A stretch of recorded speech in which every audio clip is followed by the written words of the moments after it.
nowadays there's this thing called NFT. Yeah. Are you involved in that? I am actually. Yeah, you are. Mm-hmm. Do you think that like that's a thing of the future that will make the race like Bitcoin did, for example? I guess. Or do you think are you still like, or do you think like the traditional paintings, buy the painting, have it at your house, have it insured, Yeah. have a copy, keep the copy up, and the real one. Yeah, indeed. Okay, so I'm more for traditional and classic because I live really on each painting. I leave a piece of myself and maybe also some DNA. Who knows? Maybe you can find some little skin or. That's right, because you finger paint. Everything is. Almost everything, yeah. Almost everything. Yeah, because I don't want to put any limitation. Yeah. Okay, so I want to use everything that comes to hand. Okay, so my fingers usually, but then brushes, spatula, whatever, because I just want to go for the effect that I'm looking for. So I personally think that there is a great value and emotion connected with the actual painting, like the physical one. But for sure, NFT, whether we like it or not, is the future. Is the future, and I believe that like investing on something like that subject of NFT and cryptocurrency is like another world, okay? It's another universe, it's something else. But if you have to do it, I think it's very good if you invest on art instead of something else, okay?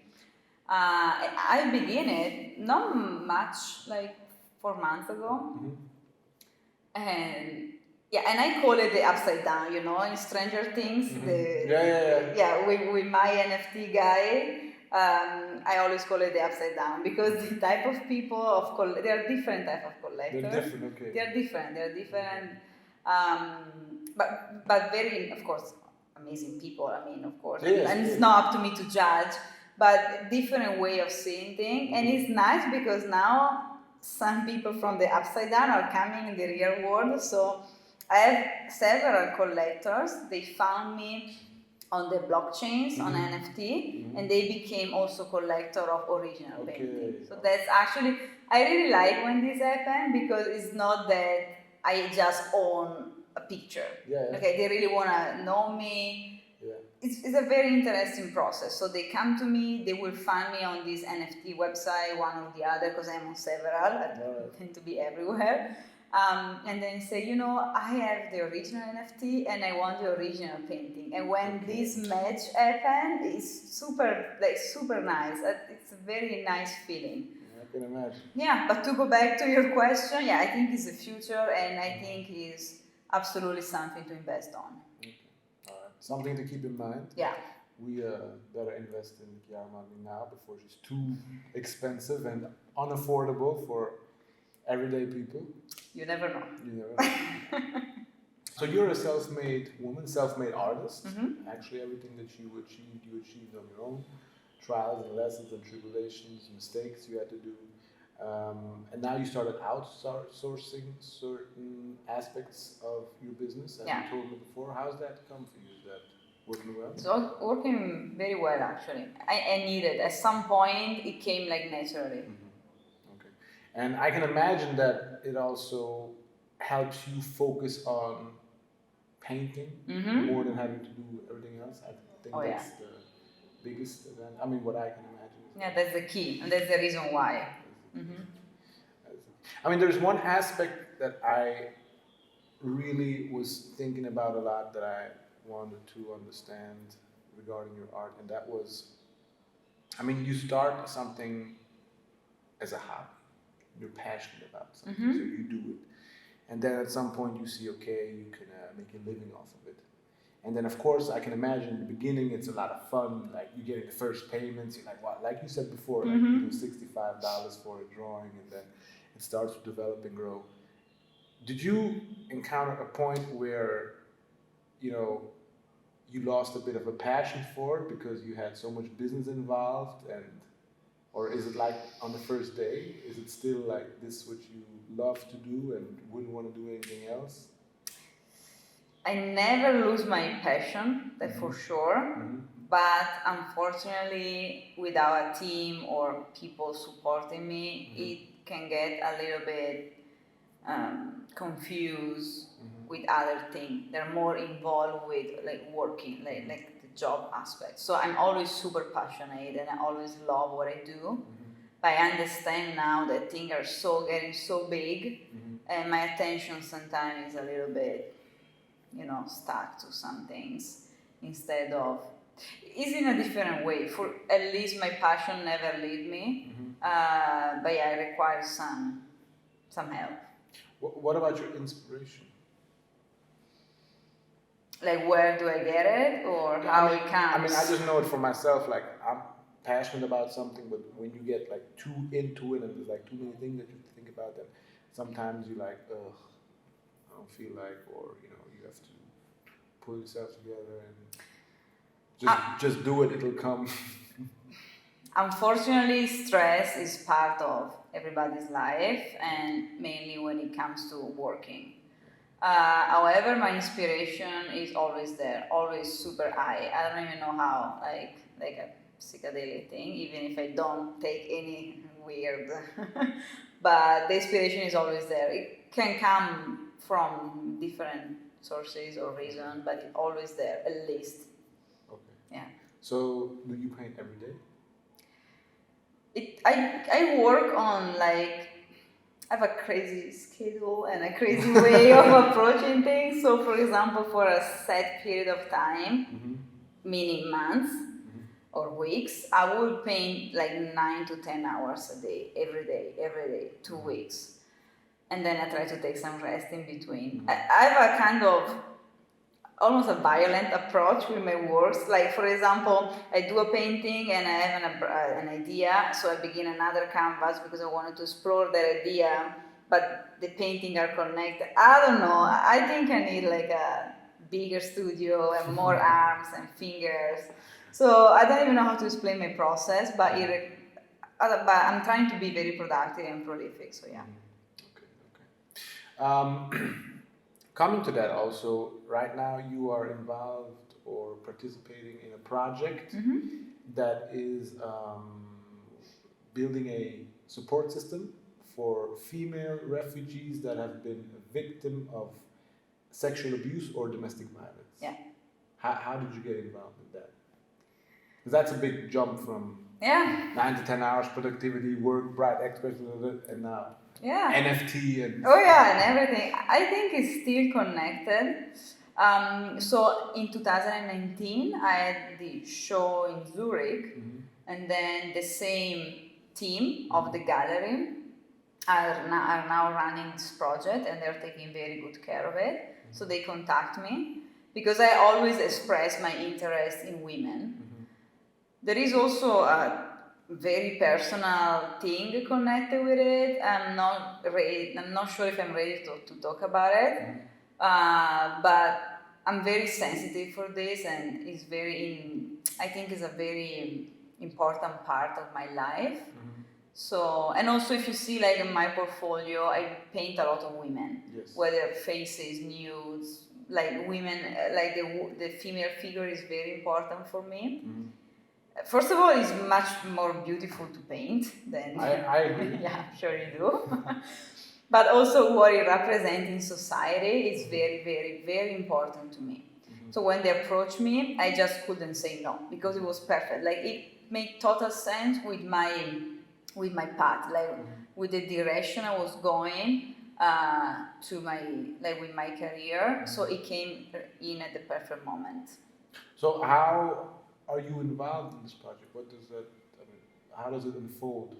We want to raise awareness of the women, like in general as a figure in society, and also in particular way to those that are victim of abuse, different ways. Okay, I don't even want to get into this because I like to talk about epi stuff, but that's life. I mean, okay.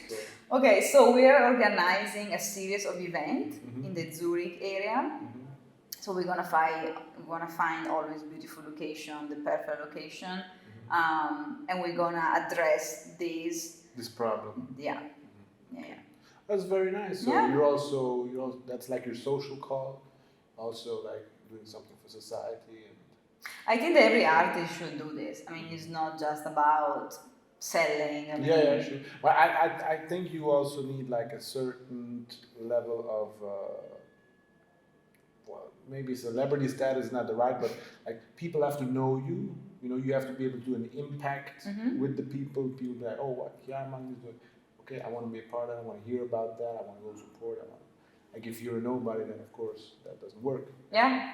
You are at a point in your career where you can actually make an impact like that. That's actually quite amazing that you decided to do that. Yeah, I'm working on it. It's very important for me to inspire others. Absolutely. That's very nice. I'm sure your parents must be proud of you. Oh, they are. Wonderful. Wonderful.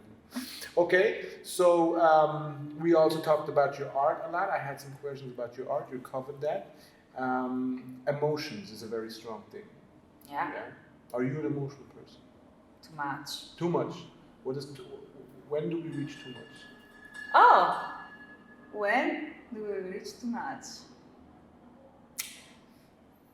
When I believe that when the first thing that you do is like you always think with your gut instead of your mind, and then there is just everything is just like overwhelming, you know.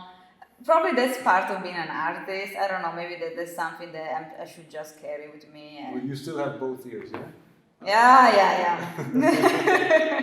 Okay. Yeah. But I mean, I think it fits very well because looking at your art, you know, especially, I mean, I think everything is coming together very nicely. Or you put everything together very nicely.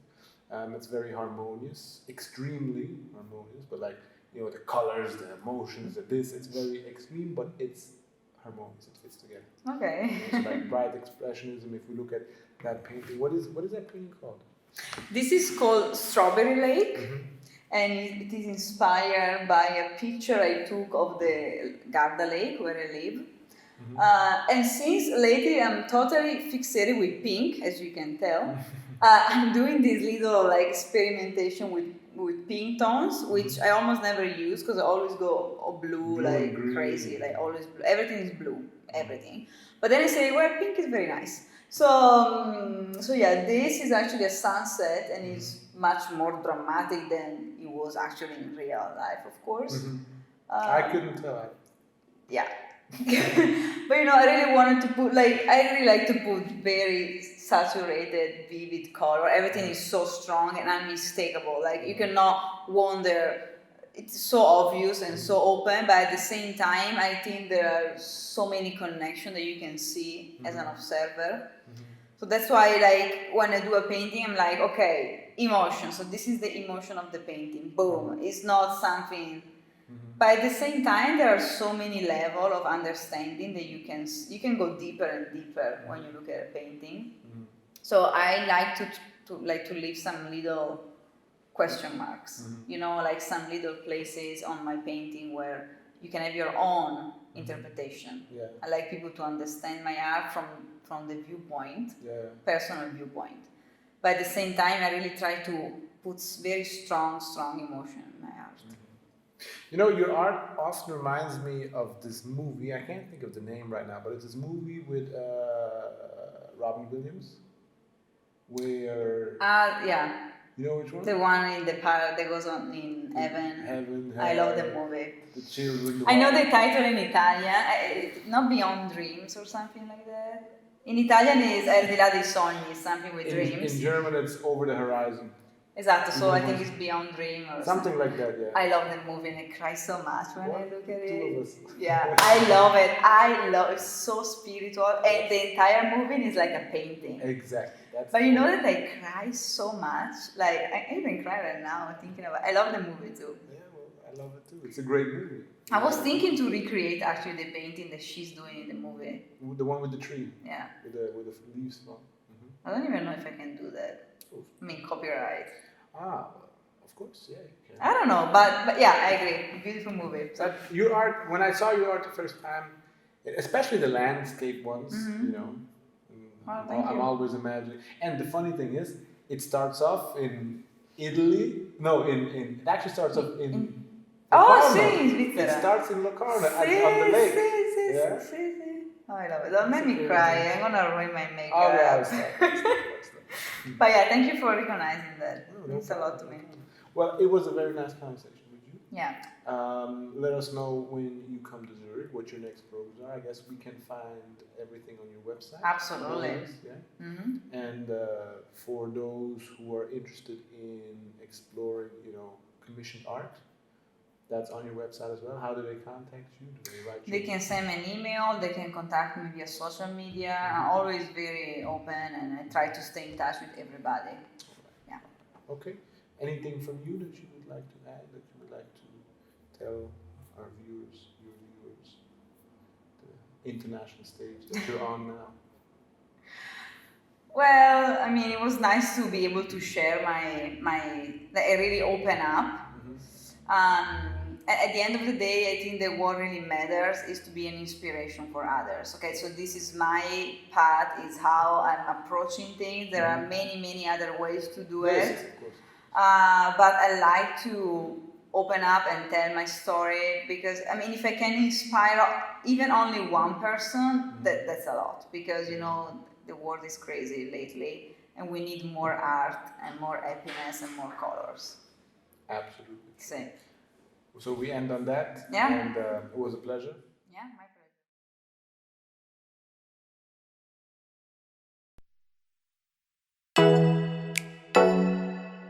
pleasure.